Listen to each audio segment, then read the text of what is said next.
terkait dengan penambangan maksudnya lokasi penambangan ya. Ya. Jadi Dan sebenarnya juga kan ada PLTN-nya, kalau Pak. kita bicara kenapa? Dan juga pembangunan PLTN-nya. Iya, pertama untuk penambangan ini soal bahan galian nuklir itu kan aspeknya kan 3S nih Pak Hendra yang PLTN juga sama, safety, security, safeguard. Ada 3 hal itu sebagai pertimbangannya. Nah, untuk penambangan ini sebenarnya kan risikonya agak kecil ya di paparan radiasi. Justru security-nya lebih tinggi menurut saya gitu, sehingga perlu dipastikan dari sisi keamanan lebih terjaga dengan baik, sehingga sebenarnya tidak perlu jauh dari dari masyarakat saya kira. PLTN pun juga sama, akan 3 pertimbangan, safety, security, dan safeguard. Jadi betul dipastikan bahwasanya 3 hal tersebut terpenuhi dengan baik. Nah, ketika itulah biasanya sebelum dimulai kegiatan kan ada analisis keselamatannya dulu. Nah, nanti ketika mengajukan izin ke tempatnya Pak Hendra ke Bapeten, itulah dievaluasi aspek 3S tersebut, safety, security, dan safeguard tersebut akan dievaluasi dari Bapeten.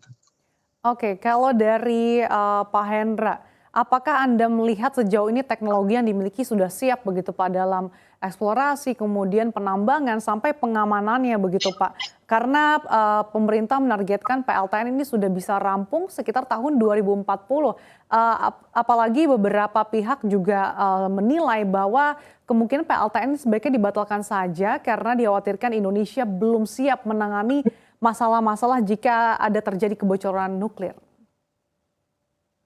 Untuk masalah teknologi, kami tidak ragu-ragu ya dengan kemampuan para pelaku usaha di Indonesia dalam melakukan penambangan, karena sepanjang pengetahuan kami,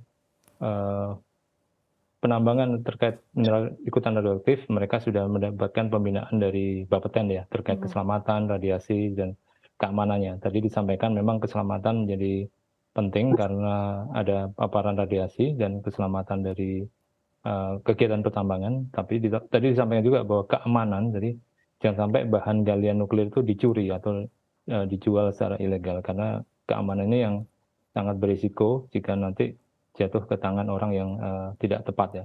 Dan kemudian ada faktor safeguards atau garda aman, di mana tidak ada penggunaan bahan nuklir untuk tujuan yang non-damai atau tujuan untuk senjata. Nah, dalam hal itu kami yakin bahwa teknologi untuk pertambangannya, kami yakin untuk pengolahan, kami juga sudah melihat beberapa pihak sudah mampu melakukan, tetapi memang karena konsentrasi uranium thorium ini masih kecil untuk mineral ikutan radioaktif, pelaku usaha ini lebih berminat untuk mengambil unsur yang lain, yang juga punya nilai tinggi dan strategis untuk industri ke depan. Saya kira untuk melindungi masyarakat yang sekitar, memang sudah ada peraturan PP 52 tahun 2022, ini memberikan batasan-batasan bagaimana melakukan penambangan dengan aman, selamat, kemudian tidak mengganggu lingkungan di sekitarnya. Nah, disinilah pentingnya PP 52 2022 untuk diikuti oleh pelaku usaha. Oke. Dan untuk menyongsong PLTN, kami sependapat dengan Pak Rohadi bahwa konsumsi atau penggalian ini memang harus sambil menunggu program PLTN ini berjalan, sehingga nanti tujuan dari pertambangan ini menjadi jelas, tidak sekedar untuk dijual atau diekspor, sehingga manfaat ekonominya lebih baik. Oke, artinya PP-nya ini harus diteken dulu, baru nanti dekat-dekat dengan target di 2040 baru kita bisa melakukan eksplorasi, Pak Hendra. PP 52-nya sudah disahkan oleh Presiden. Kemudian PP 5 2021 bahwa kegiatan penguasaan itu sudah bisa dilaksanakan, pun sudah bisa saat ini. Ya. Namun saya sampaikan tadi kan tugas kami saat ini adalah melakukan sosialisasi ke pelaku usaha untuk mereka menarik minat mereka untuk melakukan investasi di pertambangan. Saya kira ini juga penting untuk menyambut PLTN. Sejauh sosialisasi ini, seberapa besar sih minat yang disampaikan oleh para pengaku usaha maupun investor untuk berterjun langsung dalam bahan baku nuklir maupun PLTN nantinya? Ya, kami saat ini sedang menerima beberapa konsultasi terkait permohonan pembangunan PLTN. Tentunya Pak Rohadi juga tahu ada beberapa pelaku usaha yang berminat. Dan kami sekarang sudah intensif ke salah satu pelaku usaha, dan pelaku usaha itu memang menyampaikan planning ke depannya mereka juga akan melakukan fabrikasi bahan bakar sendiri di Indonesia. Untuk Jadi, pelaku usahanya dalam negeri atau luar negeri, Pak? Ya tentunya PMA, Pak. PMA. Jadi perusahaan dari luar yang memang sudah punya badan hukum di Indonesia. Oke, itu Dan dari untuk negara-negara mana saja Pak yang paling banyak? ya sebagian besar ya dari negara maju Pak ya, dari Amerika,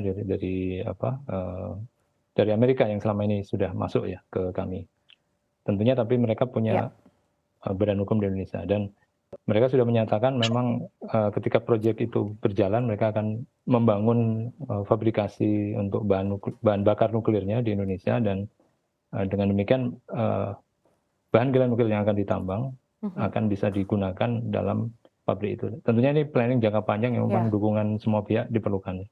Oke, memang dibutuhkan sinergi dan juga kerjasama dengan beberapa pihak. Saya akan kembali ke Pak Rohadi.